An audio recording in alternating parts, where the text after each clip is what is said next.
Presidente Ademir Strecher, muito obrigado por esse convite. Excelentíssimos senhores vereadores, membros da mesa, excelentíssimos senhores vereadores, digníssimos representantes da sociedade guarapuavana, esta cidade aqui do interior do Paraná, do centro do nosso estado, que tem grande parte da nossa história contada, a história dos paranaenses da Gema, começaram por esses campos desta maravilhosa região do estado. Eu que sou lá do norte do Paraná, de Maringá, uma região que foi colonizada há bem menos tempo do que aqui, mas o histórico de ocupação que nós temos, tanto em Guarapuava, quanto no norte do Paraná, quanto no oeste, ele é muito parecido, sobretudo se contarmos na segunda metade do século XX.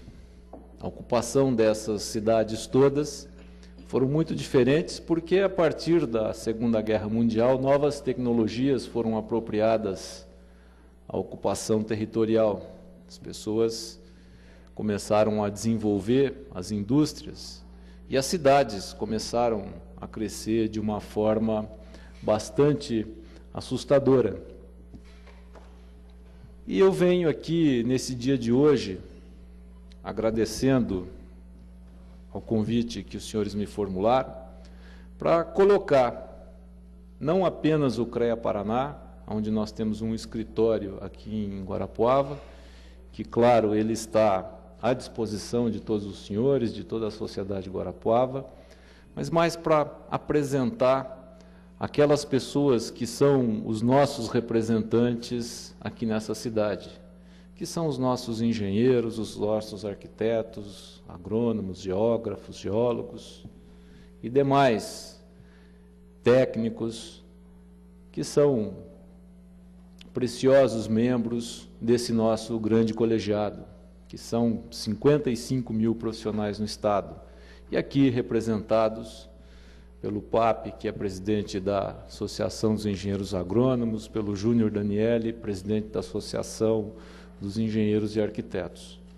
Nós, profissionais da engenharia, senhor presidente, temos a nobre função de fazer o planejamento das cidades e das áreas urbanas e das áreas rurais.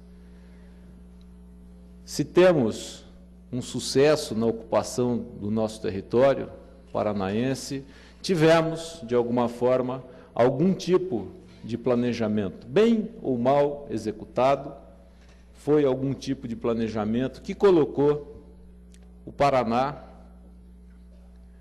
num dos melhores exemplos, num dos exemplos mais bem-sucedidos de uma ocupação territorial na velocidade que foi colocada nos últimos 50 ou 60 anos no planeta Terra.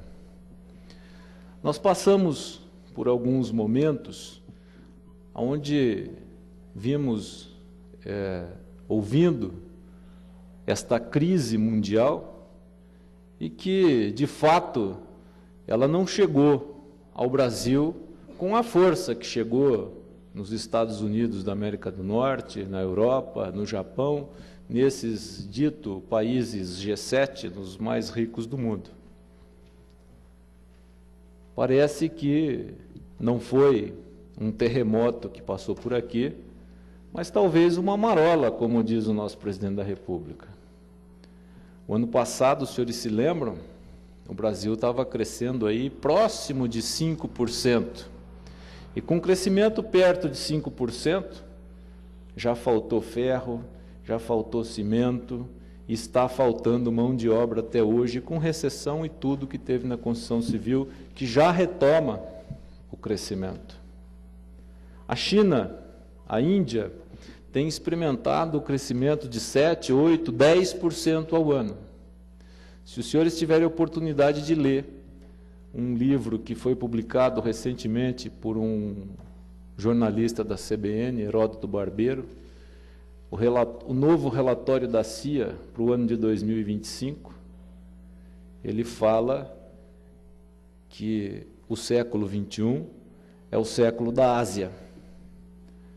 Um livro de 160 páginas, colocando todas as perspectivas do mundo, e sobra lá para a América Latina umas 3 ou 4 páginas, e para o Brasil talvez meia página.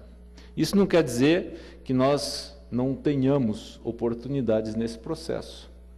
Só de falar do crescimento da China, experimentaremos nesse país aqui grandes oportunidades de crescimento, sobretudo no que diz respeito à possibilidade e à vocação que tem o nosso país para a produção de alimentos. E não vamos falar na questão energética, ainda sem falar na questão da cadeia da madeira, que os senhores aqui são privilegiados por esse aspecto.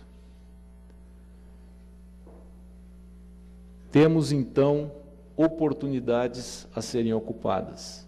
As grandes metrópoles do Brasil serão desocupadas nesse próximo século.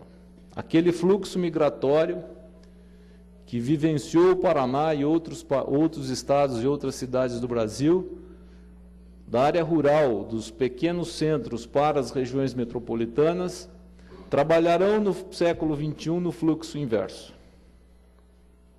Porque as pessoas vêm buscar a melhor oportunidade de vida. E a melhor oportunidade de vida, de segurança, ela está no interior do Estado, está nas pequenas cidades, nas médias cidades. E aí nós começamos a inserir Guarapuava e região nesse cenário. Temos aqui, em 2009, uma cidade com 170, 180 mil habitantes, e qual é a possibilidade, qual é o cenário que nós temos para Guarapuava para os próximos 50 anos? Sem dúvida nenhuma, esse número, com pouco otimismo, ele talvez mais que dobre nesse processo. E nós temos que pensar esta cidade, pensar esta região a partir de hoje. Essas políticas públicas que têm que ser traçadas, leis que têm que ser elaboradas, discutidas com a população no dia de hoje, para que nós possamos ter uma cidade viável daqui a... Não precisamos pensar em 50 anos, daqui a 10 anos. Se a gente falar da água, senhores vereadores, eu vim recentemente, há 2 meses, fizemos um trabalho como esse na cidade de Marechal Cândido Rondon, aonde estávamos ali no final daquele período de secas.